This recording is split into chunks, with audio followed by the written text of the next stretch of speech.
কাঁচা মাছ কিংবা মাংস অনায়াসে চিবিয়ে খেয়ে ফেলছে গরিবের বিয়ার গ্রিলস। অন্য সবার কাছে এই কাঁচা মাছ মাংস অখাদ্য হলেও তার কাছে এটি যেন অমৃত। কাঁচা মাংস, মাছ, সবজি এগুলোই খায়, মানে বিভিন্ন ধরনের ইত্যাদি এনি খাইতে পারে। ট্যাঙ্কা করে সম্ভব হয় সেনি জানে ভালো মন্দ। গাইবান্ধার সাদুল্লাপুর উপজেলার কামারপাড়া ইউনিয়নের পূর্ব কেশালী ডাঙ্গা গ্রামে বাড়ি আজিজ ফকিরের। সবার কাছে পরিচিত গরিবের বিয়ার গ্রিলস নামে।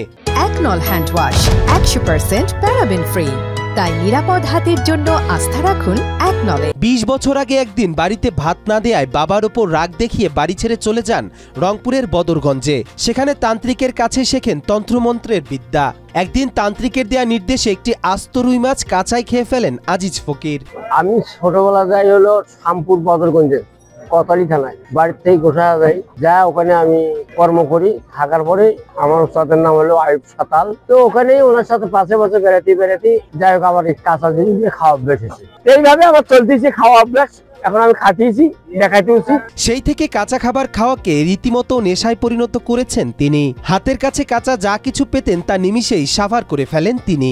মাছের মধ্যে রুই, কাতলা, শিং, ইলিশ এবং সবজির মধ্যে আলু, পটল, বেগুন, করলা সহ মোটামুটি সব ধরনের সবজি কাঁচাই খেতে পারেন আজিজ। এছাড়া তরতাজা মুরগি সহ অনায়াসে চিবিয়ে খেয়ে ফেলতে পারেন গরু ছাগলের ফেলে দেওয়া বিশেষ অঙ্গ।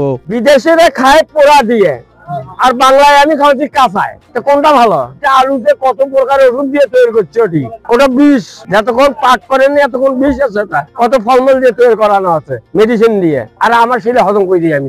12 বছর 13 বছর হলো সেইভাবে খায়, তো কোনো অসুবিধা হয় না। যা করে ইনি অবগুজি আমাদের করা সম্ভব নয়। স্বাস্থ্য ঝুঁকি থাকায় আজিজ ফকিরের কাঁচা খাবার খাওয়ায় রীতিমতো বিরক্ত তার পরিবারের সদস্যরা। তবে পরিবারের সদস্যরা বিষয়টিকে ভালো চোখে না দেখলেও বিষয়টিকে আনন্দের সাথে গ্রহণ করেন এলাকার ছোট বড় সব বয়সী মানুষ। মানুষ বলে যে কাঁচা জিনিস আমাকে তুমি খাওয়া গেলে তোমার অসুবিধা হয় না। আমি বলি না, আমার কোনো অসুবিধা নেই। আগে তো মনে করেন 200 পর্যন্ত মাছ খাইছিলাম, এখন পেট ছোট হয়ে খাওয়ার পাইনি। আমরা দেখি হঠাৎ আমাদের ভালো লাগে, অনেক মানুষ দেখে, অনেকে অনেক কথাই বলে জাদু এসে না, ওরা সাধারণ ভাবেই খায়, আমরা নিজেরাও অবাক।